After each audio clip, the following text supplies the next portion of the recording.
Welcome to IR media.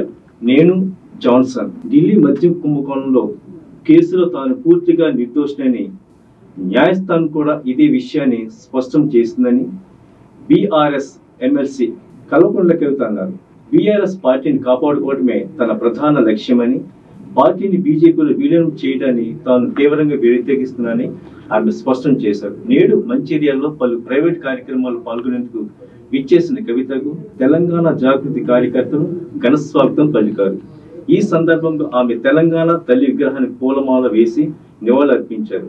అనంతరం మీడియాతో మాట్లాడుతూ పలు కీలక వ్యాఖ్యలు చేశారు. ఢిల్లీ మద్యం కేసుకు సంబంధించి తనపై వచ్చిన ఆరోపణలు నిజం లేదని కవిత పునరుద్ఘాటించారు. బీఆర్ఎస్ ను బీజేపీలు విలీనం చేయాలనే ఆలోచనలు ఆమె తీవ్రంగా ఖండించారు. ఒకవేళ బీజేపీతో బీఆర్ఎస్ కలిస్తే అది మద్యం కేసులో నేరాన్ని అంగీకరించినట్లు అవుతుందని ఆమె అభిప్రాయపడ్డారు. తెలంగాణ రాష్ట్ర రోడ్డు భవనాల శాఖ మంత్రి కోమటిరెడ్డి వెంకటరెడ్డి బీఆర్ఎస్ పార్టీ అధినేత కేసీఆర్ కుటుంబంపై, పార్టీలోని అంతర్గత పరిస్థితులపై తీవ్రమైన ఆరోపణలు చేశారు. కేసీఆర్ కుటుంబ సభ్యులైన కేటీఆర్, కవిత, హరీష్ రావు మధ్య ఆస్తుల పంపకాల విషయంలో తీవ్రమైన గొడవలు జరుగుతున్నాయని ఆయన వ్యాఖ్యానించారు.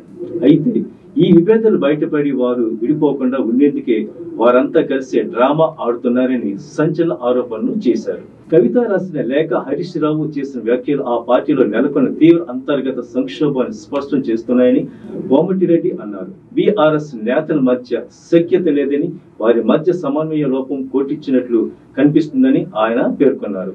తెలంగాణ రాష్ట్ర ప్రభుత్వం గద్దర్ అవార్డులకు తోడుగా పలువురు సినీ ప్రముఖుల పేరుతోనూ అవార్డులు ఏర్పాటు చేసింది. 6 సినీ ఉద్దండుల పేర్లతో ఏర్పాటు చేసిన ఈ అవార్డులను కూడా గద్దర్ అవార్డు జ్యూరీ కమిటీ శుక్రవారం ప్రకటించింది.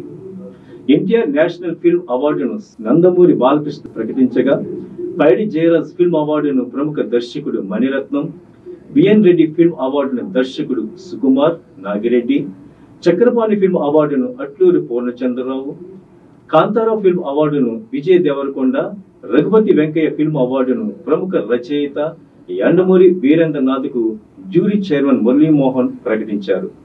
ఈ సందర్భంగా మాట్లాడిన మురళీమోహన్, తెలంగాణ రాష్ట్రం ఏర్పడిన తర్వాత ప్రభుత్వం సినిమాలకు అవార్డులు అందించలేదని గుర్తు చేశారు. మహానాడు సందర్భంగా కడప జిల్లా పులివెందులలో తెలుగుదేశం పార్టీ ఫ్లెక్సీలను ధ్వంసం చేసిన ఘటనలో 15 మంది వైసీపీ నేతలపై కేసు నమోదయ్యింది. నిందితుల జాబితాలో Kadapa YCP MP YS Avinash Reddy వ్యక్తిగత సహాయకుడు రాఘవరెడ్డిని ప్రధాన నిందితుడిగా చేర్చగా, పులివెందుల మున్సిపల్ చైర్మన్ వరప్రసాద్ను 5వ నిందితుడిగా పేర్కొన్నారు. మహానాడు నేపథ్యంలో పులివెందులలోనూ టీడీపీ నాయకులు పెద్ద ఎత్తున ఫ్లెక్సీలు ఏర్పాటు చేశారు. అయితే ఈ ఫ్లెక్సీలను గుర్తు తెలియని వ్యక్తులు చించివేసి ధ్వంసం చేశారు. తెలంగాణ బీజేపీలో అంతర్గత విభేదాలు మరోసారి బొగ్గుమన్నాయి. గోషామహల్ ఎమ్మెల్యే రాజా సింగ్ సొంత పార్టీ నేతలపై, ముఖ్యంగా కరీంనగర్ ఎంపీ బండి సంజయ్ ను పరోక్షంగా లక్ష్యంగా చేసుకుని తీవ్ర వ్యాఖ్యలు చేయడం రాజకీయ వర్గాల్లో కలకలం రేపుతుంది. బీఆర్ఎస్ ఎమ్మెల్సీ కవిత చేసిన వ్యాఖ్యలకు మద్దతు పలుకుతూ ఆయన చేసిన కామెంట్స్ పార్టీలో కొత్త చర్చకు దారితీశాయి.